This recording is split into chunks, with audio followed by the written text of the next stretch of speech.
Congressman Jamaal Bowman to plead guilty. And conservatives are saying, off with his head. Put up the picture full mass. He's going to plead guilty, according to him, and this is per NBC News. Representative Jamaal Bowman, Democrat out of New York, indicated he will plead guilty to a misdemeanor for pulling a fire alarm in a congressional building on Capitol Hill last month. We talked about it when it happened. Bowman has agreed to pay the maximum fine of $1,000 for one misdemeanor count of falsely pulling a fire alarm, a charge that carries a maximum penalty of 6 months in jail. He will also provide a formal apology to the Capitol Police. Bowman's office said he made an agreement with the Attorney General's office that would lead to the charges being withdrawn in 3 months on condition that he pay the fine and submit the apology letter. Quote, I am responsible. Can we just pause on those 3 words for a moment? A politician saying, I am responsible. I'm going somewhere with this. So he says, I am responsible for activating the alarm. I will be paying the fine and look forward to the charges being ultimately dropped. It's an agreement. Bowman said this in a statement on Wednesday. A spokesperson for the Washington, D.C. Attorney General's office said in a separate statement that Bowman is pleading guilty and has agreed to pay the maximum fine. The alarm was set off September 30th in the Cannon House office building as Republican lawmakers sought to kick off a vote on a spending measure to keep the government open. In a statement hours after the incident, Bowman said he activated the alarm by mistake after having come across a door that was typically open for votes, but would not open that day. Quote, I am embarrassed to admit that I activated the fire alarm, mistakenly thinking it would open the door. I regret this and sincerely apologize for any confusion this caused. He said at the time, after the vote, Bowman said he also met with the sergeant at arms and Capitol Police at their request and explained what happened. I want to be very clear. This was not me in any way trying to delay any vote.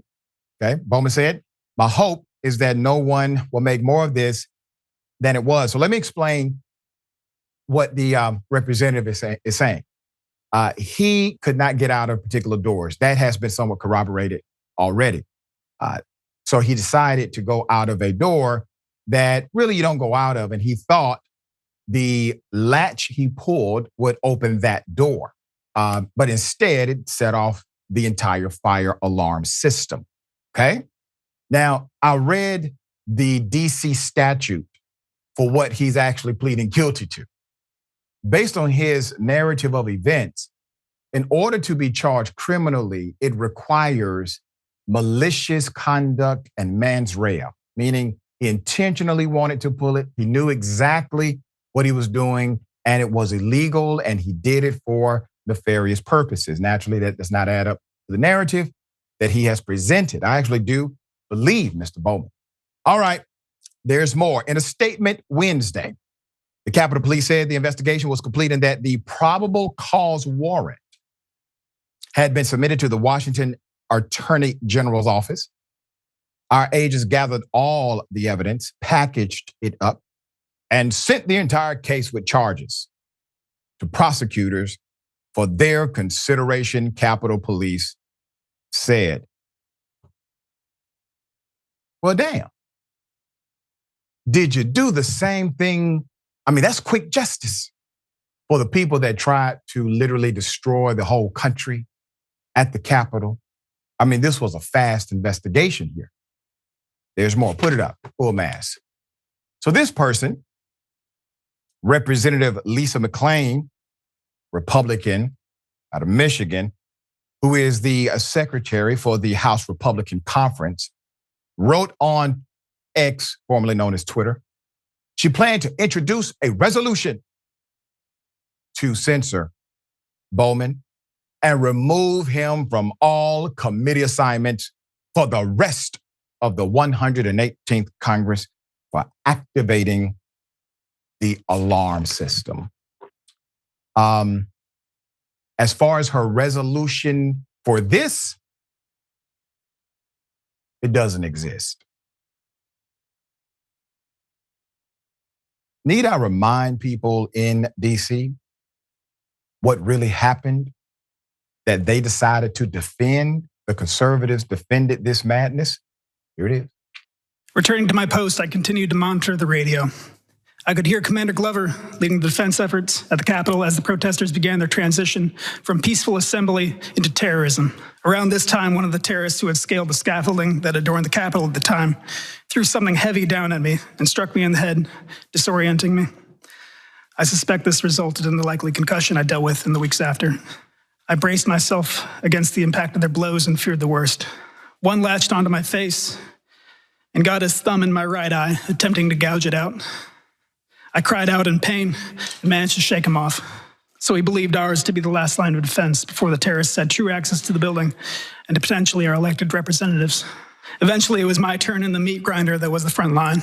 On my left was a man with a clear riot shield stolen during the assault. He slammed it against me and, with all the weight of the bodies pushing behind him, trapped me.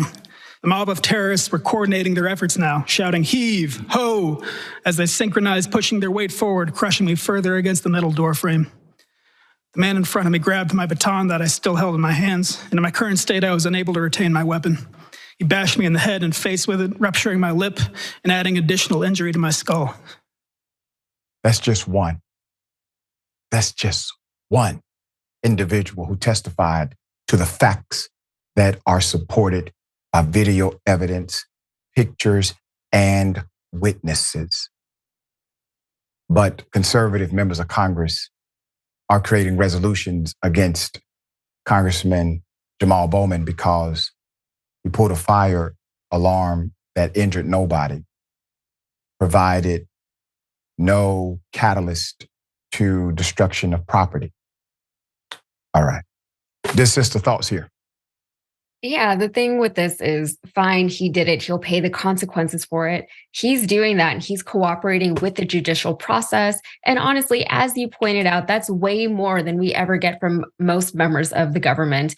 Instead, they usually fight back against allegations. They gaslight us, telling us that we can't trust the things that we see and the things that we see them do and the things that we hear them say, and we're left waiting for justice and it just never comes.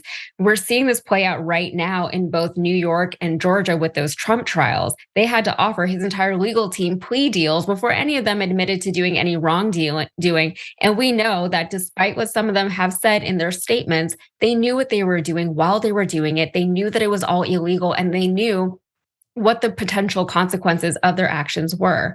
And you know what? I don't even want to mention the January 6th insurrection and how vehemently Republican Congress people defended the insurrectionists and those behind it. They denied the seriousness of the riot and more. And they literally tried just last week to install one of the architects of that insurrection as Speaker of the House. Jim Jordan was out there with a bullhorn on January 6th, but he was still somehow a viable speaker. But then at the same time, Jamaal Bowman now needs to be stripped of all his committee appointments. It makes no sense. Right. And the Republicans, just for the record, they have voted in as their speaker a guy who was also an architect to protect the president of that time, Trump, and his rhetoric by way of an amicus brief, Congressman Mike Johnson.